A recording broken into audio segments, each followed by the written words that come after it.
episode of Extreme Peril. Everything is shaking. Section after section after section had dropped.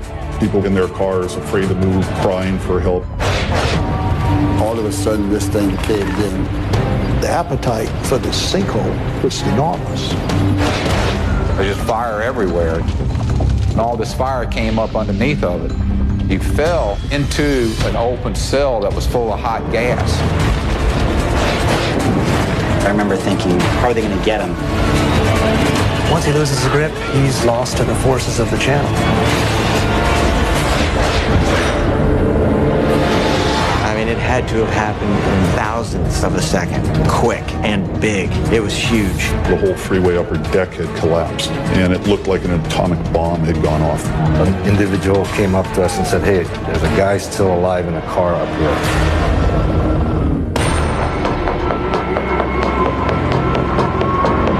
On October 17, 1989, at 5:04 p.m., a magnitude 7.1 earthquake severely shakes the San Francisco Bay Area.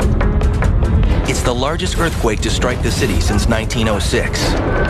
At the time, Mark Hoffman is a young lieutenant with the Oakland Fire Department. I walked outside casually and then realized, wow, everything is shaking. I could look downtown and I was looking at flagpoles and streetlights. Everything was moving around.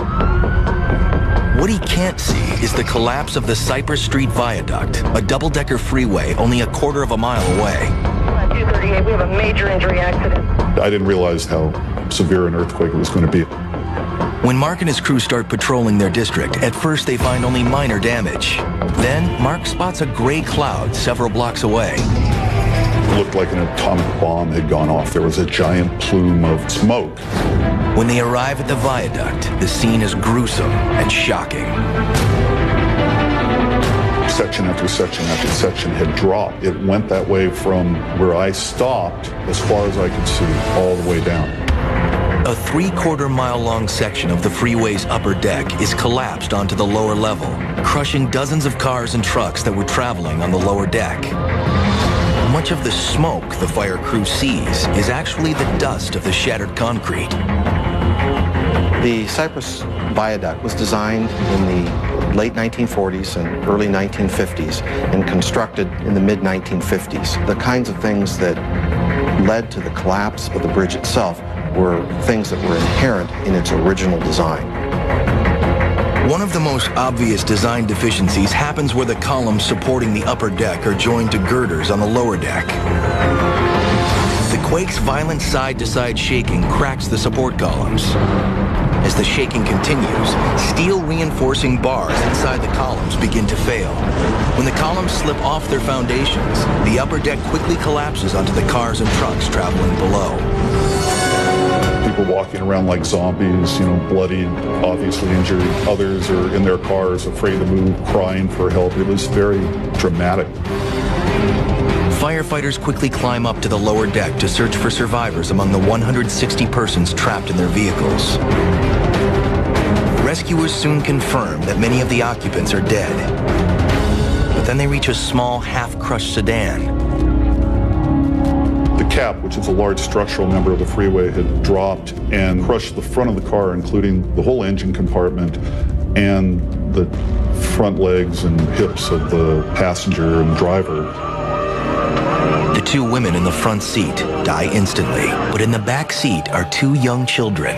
They're alive.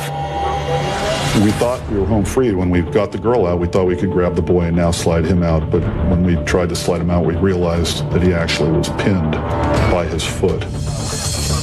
The impact traps the boy's foot under the passenger seat, which in turn is crushed beneath a massive concrete cap.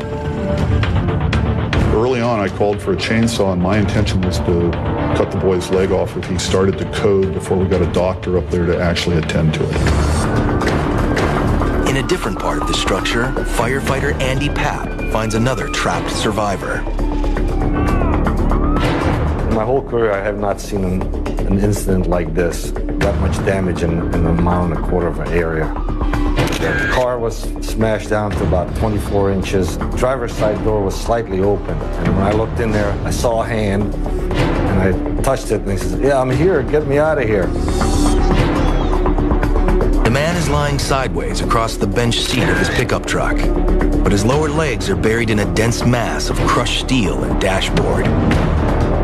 I told him that it's going to take a while before we can get you out of here. We had no heavy equipment to rescue him, so we started doing the best we could. We started pulling the stuffing out of his seat, so give him a little bit more room. Andy and his team let the air out of the pickup's tires and used some 20-ton jacks loaned by a truck driver to open up the cab as much as possible.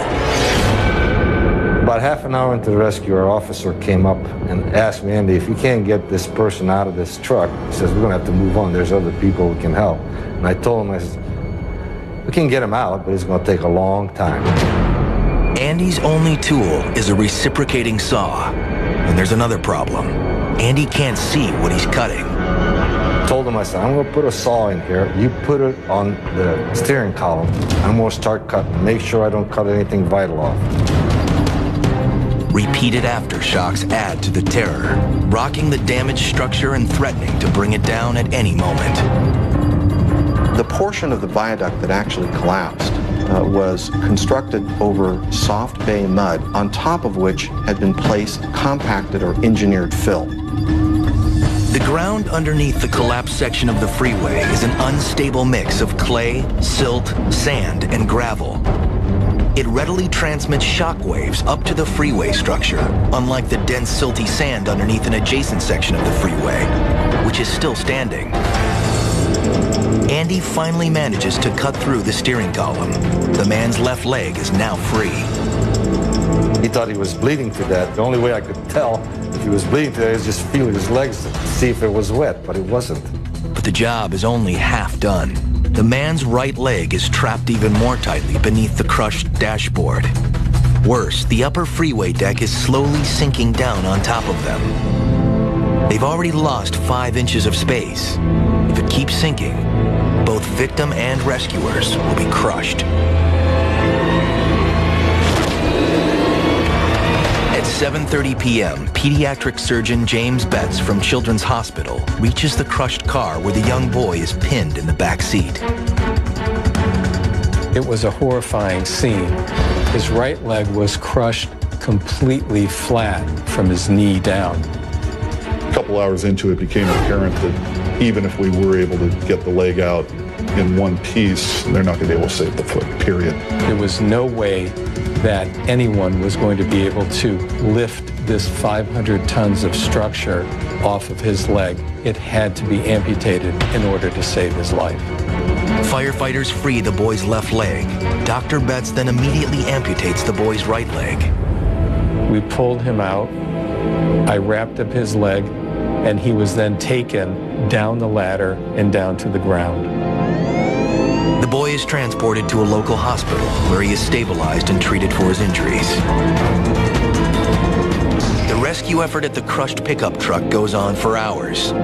Firefighters do their best to push the collapsing structure out of the way, but the driver's leg still isn't budging. The hardest part is moving the vehicle away from the individual. You have so much torn metal around him that's crushing him down, both from below and above. Finally, someone hands Andy the one set of tools he's been waiting for, the jaws of life. Andy uses these hydraulically powered spreaders, cutters, and rams to create space around the victim. The tools do what's impossible for Andy to do by hand in this situation. Apply thousands of pounds of force exactly where it will do the most good. Once we got his other leg out, there was enough room to slide him out. Just kind of almost passed out at that moment. I crawled over to the side with him on my chest and handed him over to a waiting ambulance crew. The man Andy saves is Tim Peterson, the son of one of Andy's colleagues in the Oakland Fire Department. On the day of the earthquake, Tim is a 24-year-old rookie in the Treasure Island Fire Department. I was out running an errand for a chief. Every day somebody was given this position called details, and then I was on my way back. As Tim pulls onto the lower level of the Cypress Viaduct, his pickup truck starts wobbling. I thought I ran over something. You know, for a second there was that thought. And because, I mean, it was being moved around, the whole truck. And then there was just a huge boom. That was it. With most of the impact hitting the right side of the truck, Tim gets thrown sideways across the seat. Right away, all you can hear are horns blaring and engines revved. People got crushed in their cars, and the foot goes down on the accelerators. And then a car right behind me had caught on fire, and so it was starting to all fill with smoke in there, and I could hear people screaming. Andy had crawled down in this thing where nobody else was going, and he's not gonna leave me. So he said, I will be back, and I'm gonna get you out of here. Finally, after 10 o'clock that night, Andy finishes the job.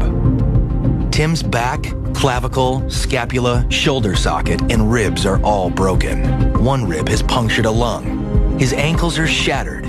He is the only survivor in that quarter-mile section of the Cypress Viaduct.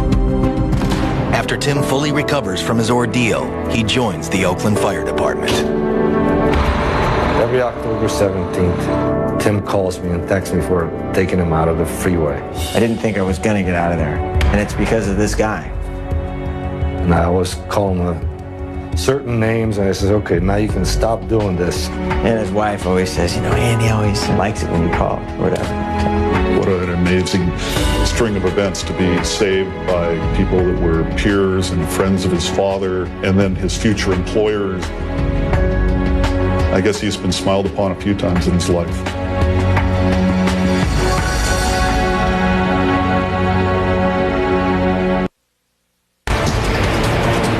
All of a sudden, this thing caved in. It was like a funnel. Huge trees started dropping out of sight. The appetite for this sinkhole was enormous. There were people that thought it was the end of the world. November 20th, 1980 at Jefferson Island, Louisiana, 130 miles west of New Orleans. Around 6 a.m., tugboat captain Horace Menard and his son show up for work at the Crystal Diamond Salt Mine on the shore of Lake Peigneur. But before they get started, an oil derrick in the lake catches their eye. We saw that the rig derrick was leaning to one side. We knew right away that there was some problem going on. It wasn't right. The derrick, along with tons of drilling equipment, sits in shallow water on a low-rise platform several hundred feet from shore. Dozens of 45-foot pilings sunk 30 feet into the lake bottom give the platform more than enough strength to support the derrick, the equipment, and the drilling crews working there around the clock. But at 7:25 a.m., something goes terribly wrong. The derrick toppled. The cable broke and the derrick toppled in the water. At the nearby Rip Van Winkle Botanical Gardens, horticulture director Michael Richard feels a wave of tremors move through his lakeshore office. We had no idea what was going on.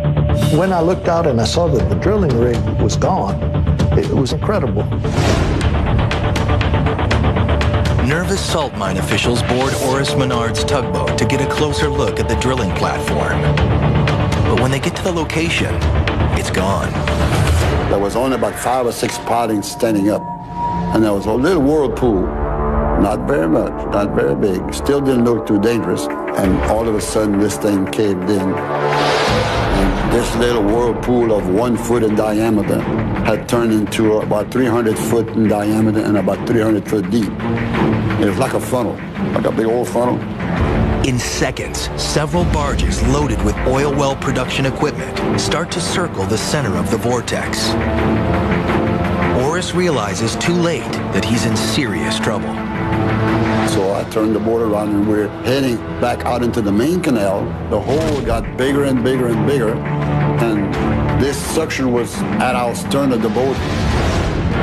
And I had the engine wide open, and I could hear my son running around the deck at the bottom and hollering and screaming. He wanted to jump overboard. What looks like a giant bathtub drain in the lake is pulling the boat down.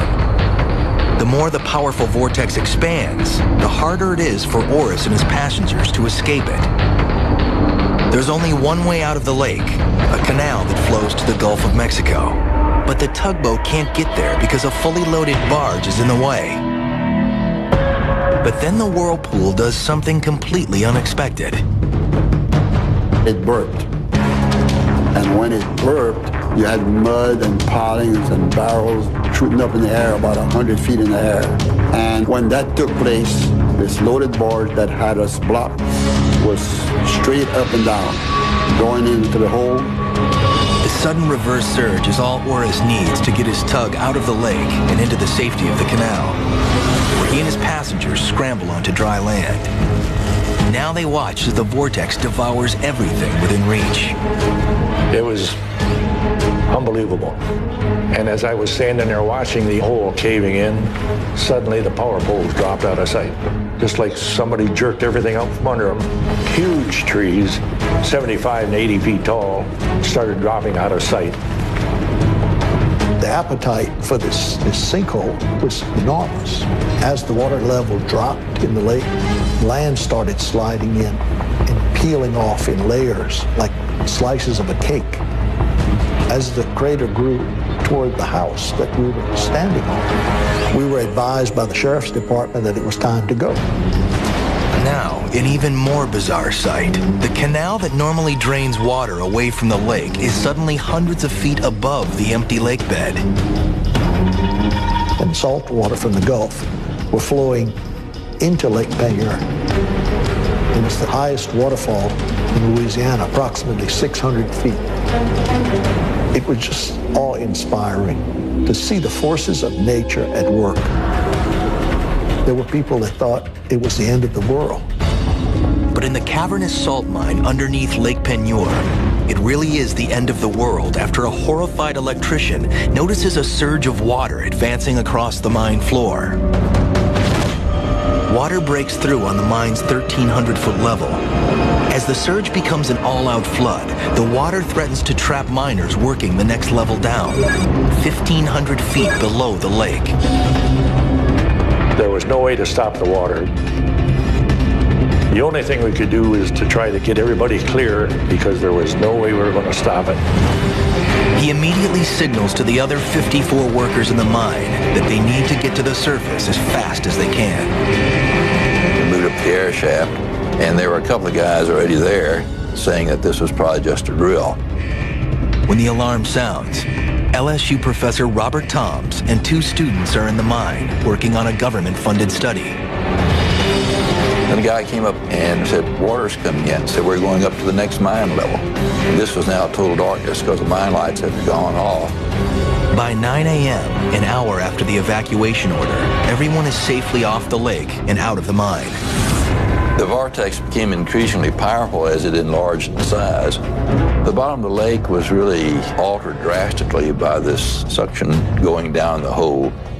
For a while, they had a crater there that was probably a quarter of a mile wide and over 100 feet deep. And the whole lake had gone down in the hole in about 4 hours. When an estimated 800 million cubic feet of mud and water flow into the mine, the result above ground is explosive. The compressed air coming out of the mine, this is making a deafening roar that could be heard in New Iberia 10 miles away. And all of a sudden the water rose to the bottom of the air shaft, and there was this violent shearing effect off the top of the water that caused the spray to go up and out the top like a geyser.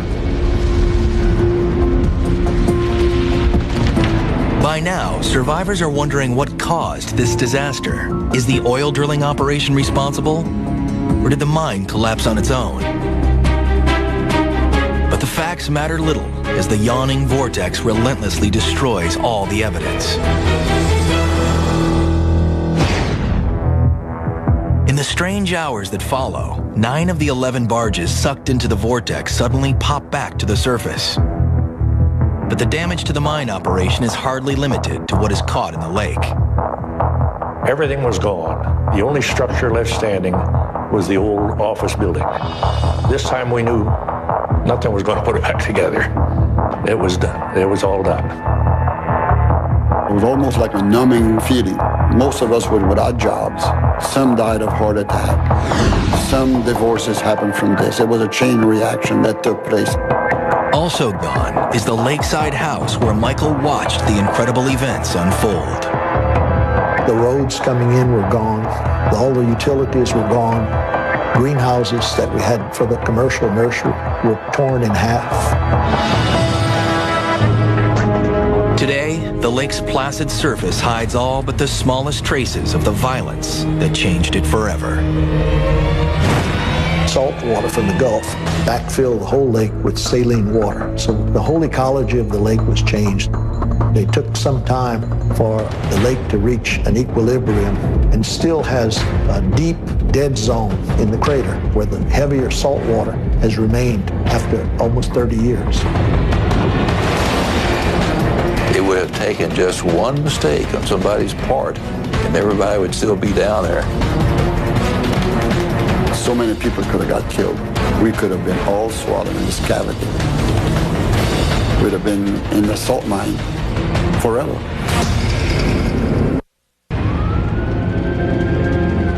It looked like just waiting for the devil to come up out of the ground. There was just fire everywhere.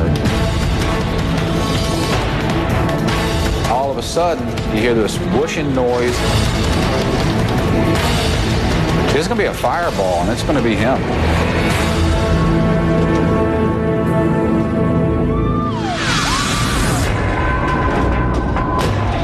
September 3rd, 1984, Norfolk, Virginia. A quiet Sunday morning is shattered when an urgent alarm sends Steve Lindblad and the men of Engine Company 1 to a massive gasoline tanker fire. It was nothing like any of us had ever seen before. Everything was just fully engulfed in flames, orange-yellow flames going up 100, 150 feet or more up in the air. The fire begins when a trash truck accidentally clips the corner of the tanker, which is filled with 8,400 gallons of gasoline. Seconds later, the tanker driver barely escapes injury when his cargo suddenly catches fire. Gasoline is very volatile. It could have been the friction of the actual crash itself created the spark, which immediately ignited the vapors, and it just accelerated rapidly. You could actually see rivers of gasoline going down the street into the storm drain, and trees were burning, cars there were burning. It looked like just waiting for the devil to come up out of the ground. There was just fire everywhere. Even worse, the inferno erupts in a densely populated area.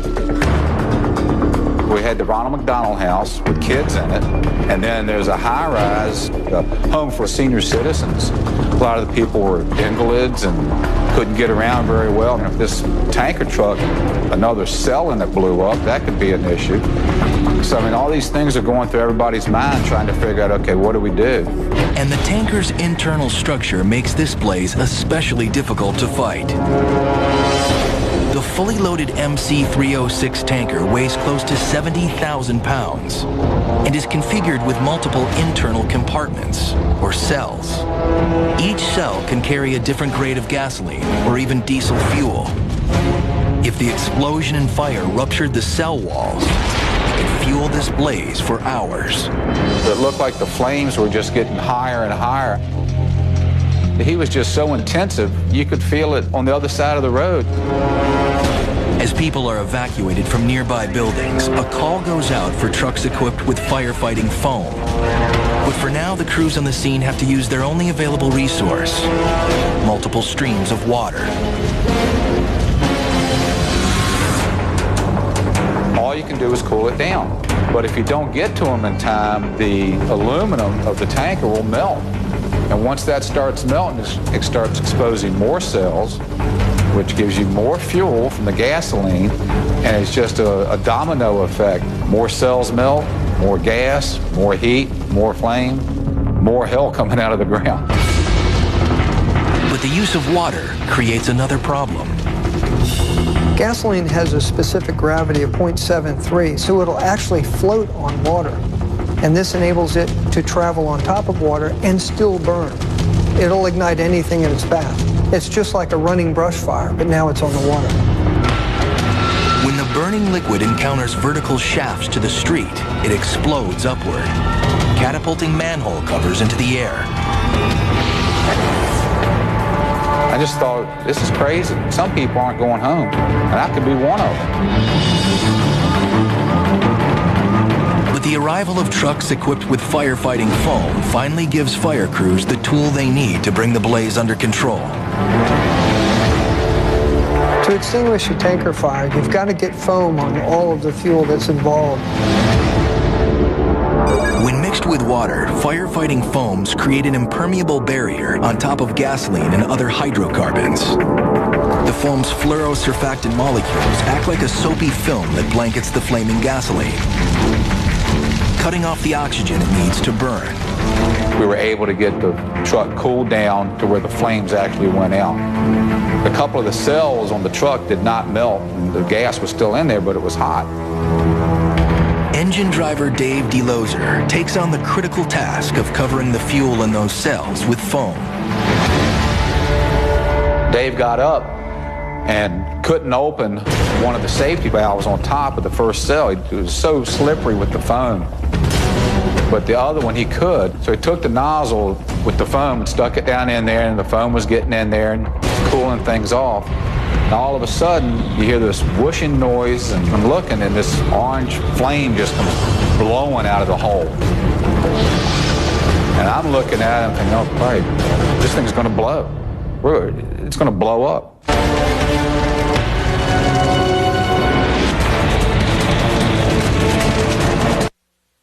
Firefighters in Norfolk, Virginia have their hands full when a tanker truck full of gasoline explodes in a densely populated neighborhood. As the situation seemingly begins to come under control, fireman Dave DeLozer encounters a potentially deadly problem while spraying foam on the flaming fuel. And I'm looking at it and thinking, oh, right, this thing's going to blow. Then all of a sudden, that other safety valve popped off and all this fire came up underneath of it. And it's just going up underneath his coat. I just knew he was burning. Well, when that happened, he obviously jumped and moved and was so slippery he fell. He went into an open cell that was full of hot gas. As Dave lands in hundreds of gallons of hot gasoline, he breaks open the foam blanket that's supposed to keep the ruptured tank from reigniting. First thing that popped in my mind, it was going to reignite. There's going to be a fireball, and it's going to be him. In one motion, Steve Lindblad pulls DeLozer out of the scalding liquid, but the gas-soaked engine driver is still in serious danger. DeLozer was exposed to probably 200-degree liquid product in that tank. You can only be exposed to that for just seconds before serious injuries occur. And once we got him out of there, that's when I realized, oh man, he didn't have his bunker pants on. Without the protective bunker pants, not only is Dave's lower body exposed, but his open boot tops instantly fill with hot gasoline. We were able to tackle him, get him down, and start getting his boots off of him, and they were full of gas. And I just knew he had to have some pretty severe burns on his legs. And incredibly, Dave escapes the entire series of deadly events with just first-degree burns, the equivalent of a bad sunburn. I could have died real quick, real easy, and I don't think that would have been a good death either. As engine operator, Dave makes sure his crew has the water and power to fight the blaze. But with men and resources spread thin, Dave volunteers to take the foam line. It was kind of a quick reaction, and I had my boots on, but I didn't have a chance to put my bunker pants on. My main concern was to go ahead and try to get this thing knocked down as quick as I could. I got up to a couple of compartments that had exploded, and I put a layer of foam on those. And I extinguished those. There was one compartment left that hadn't exploded yet. And I got to thinking if I up and put a layer of foam down on top of the gasoline and I could smother it out. After struggling with the safety valve, Dave opts to use the fill hole for access to the compartment. I got the nozzle down in there and I opened it up, and then I started hearing it churning and getting louder and louder, and I could feel the vibration on my feet. And I said, this thing is getting ready to blow. I was really in a bad spot, and I need to get off here as quick as I can. That's when the flames leaped all around me. As Dave jumps, he aims for the ledge of the ruptured tank, but instead slips right into the hot gasoline. Filled up my boots, filled up my fire coat, and it was very hot. Well, there's like somebody may have thrown boiling hot water on you. I thought for a minute, I said, I'm going to die right here. When Steve pulled me out, I was still burning. I felt like I might be on fire. It was that hot.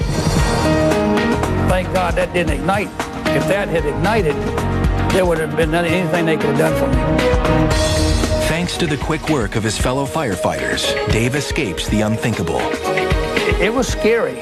I didn't sleep good for a good while after that. I would have nightmares about it. I would think how close I came. I'll never forget that day as long as I live.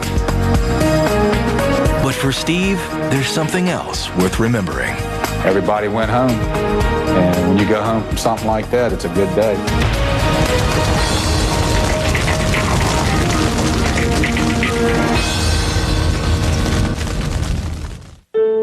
This is one of the largest fires Norfolk has ever seen. Probably 60 or more firefighters fought this fire. Firefighters battled the flames for hours and tirelessly, and just did everything they could to stop it, and they did stop it. If I had it to do differently, honestly and truly, I would have probably told these guys to hold on a minute, let me go get someone else with proper gear on, or somebody else, that's their job. And I'm sure they would have gotten somebody right on it. But at the time, while I was thinking I was the only one there, I said, well, let me help. Let me do something. And if someone comes over and relieves me, then that'll be fine. If they don't, that'll be fine too. We're all working together. I think firefighter Delosia was lucky in a couple of ways. One, he didn't swallow or inhale any of the fuel, which could have easily happened.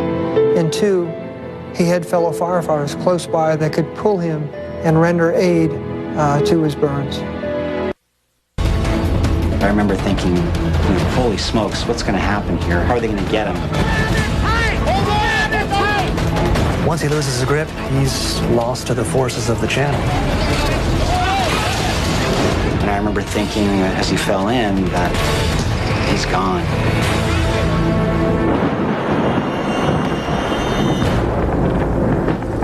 January 9th, 2005, in the Los Angeles suburb of Cerritos. Heavy rains are swelling flood channels that drain the Los Angeles basin and turning them into deadly torrents.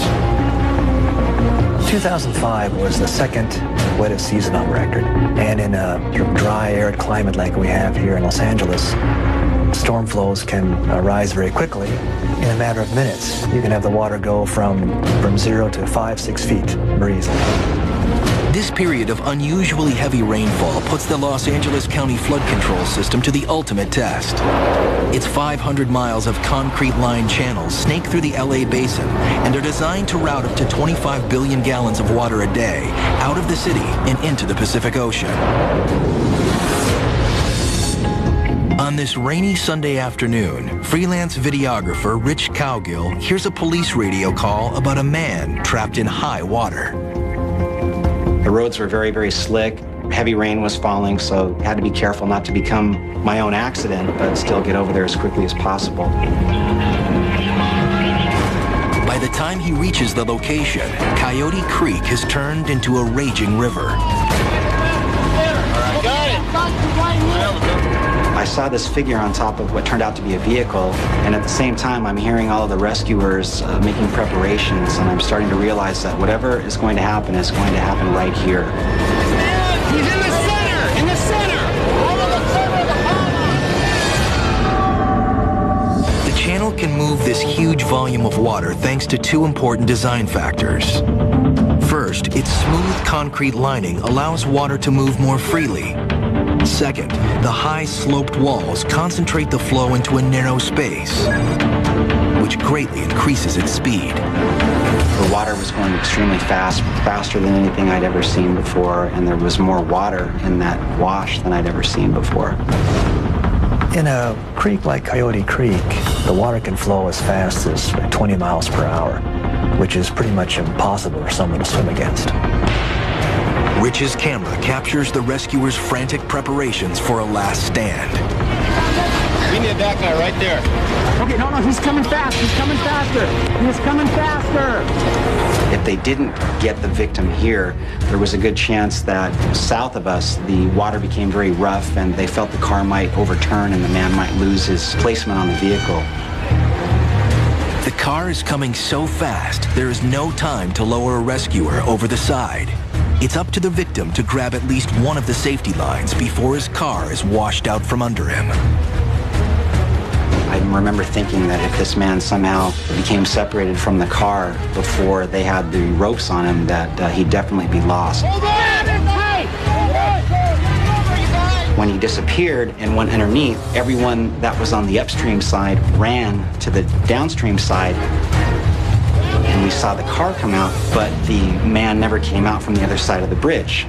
So everyone just sort of stood there and said, well, where is he? When he was out of sight for that additional 15 seconds, I still had the hope that he was underneath the bridge.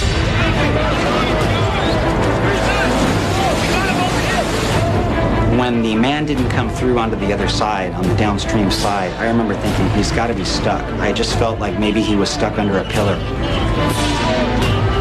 He appeared for a brief moment, and I could actually see him holding onto the rope. And at that time, I was able to tell that his trousers had been ripped off by the current, and they were basically hanging off of one of his ankles. At that point, I really didn't know what the plan was going to be.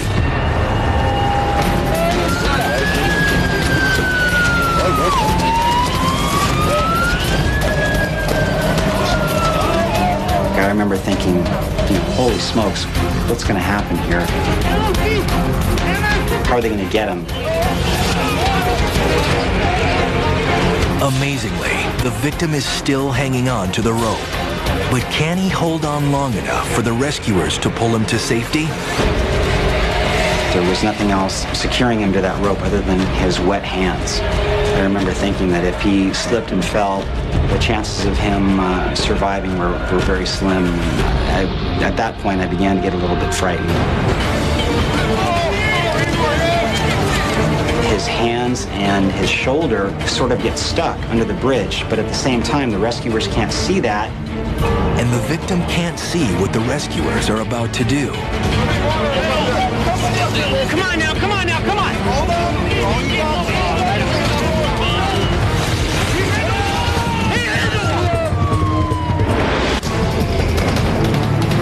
It was devastating. I felt like, well, I've just seen someone get killed. The current was just too strong. Now it was going to be a search for a body recovery. Heavy rains have swollen Los Angeles' flood control channels to near capacity. A man trapped on top of his car floats toward what may be his last chance to be rescued. Ropes are lowered to him, and just when he appears to be out of harm's way, the unthinkable happens. And I remember thinking as he fell in that, he's gone. I didn't know if he'd hit his head. I didn't know how deep the water was, but I knew that he fell in at a kind of an awkward angle. And it looked like that he went in head first. It was devastating. It felt like, well, I'd probably just seen someone get killed. Now it was going to be a search for a body recovery. Within 1 or 2 seconds of having those thoughts, lo and behold, there he was, drifting down very quickly and drifting right into a series of ropes that they'd already laid out ahead of time. And he was basically holding there, fighting against the current, holding this rope. At that time, I remember zooming in on him, and it looked like he was body surfing. The current was just too strong. You can't hold on against something like that for very long. There's no way. He's easily probably having to overcome a force of 400 or 500 pounds. And you also consider the fact that he's cold, he's in the water, he's probably in a weak condition. So it's a very difficult thing what he's being asked to do by the firefighters, have to hang onto that rope. But neither the victim nor the rescuers are willing to give up. Everyone was basically holding their breath. As soon as they lifted him over the side and he had both feet, both legs on dry land, everyone just sort of started yelling, Yeah!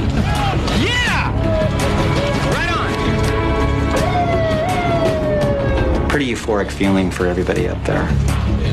No one is happier with the outcome than William McCree, an ophthalmologist from Avila Beach, California. I feel very fortunate to have come through in one piece and with my life. His terror-filled experience begins a mile north of here when his car suddenly starts to hydroplane across Interstate 5. The car veered left into the center divider, then hit that and started spinning and spun around. Hydroplaning can happen when a vehicle's tires lose contact with a wet road surface. Tire tread patterns are designed to move water away from the tire. But if there's too much water, or if the tread is moderately worn down, enough water can build up on the leading edge of the tire to actually make it lose contact with the road. From a witness who saw it, I went back in first through the guardrail and then down probably 20, 30 feet into the water. There really wasn't any way for me to just on my own get to the edge or get to safety. You could feel the force of the current pushing it and rocking it, so you feel like it was rocking, and it was gradually starting to shift more towards the center of the channel. He drifts for almost a mile before he reaches the Artesia Avenue Bridge, where rescuers are waiting for him.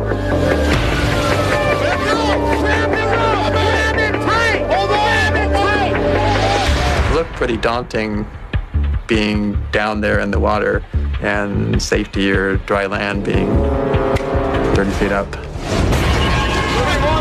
As I was getting close to the top, I hit the overpass, and I think the force of that blow caused me to let go and fall back into the water. Just seeing how close my head came to the concrete, if I'd hit that full force and been knocked out, then I probably would have just been washed downstream. Yeah, there you go. Hold on. Hold on. Hold on. Finally, as I went under the overpass, there were some ropes that the fire department had put down. Seeing one, I grabbed it.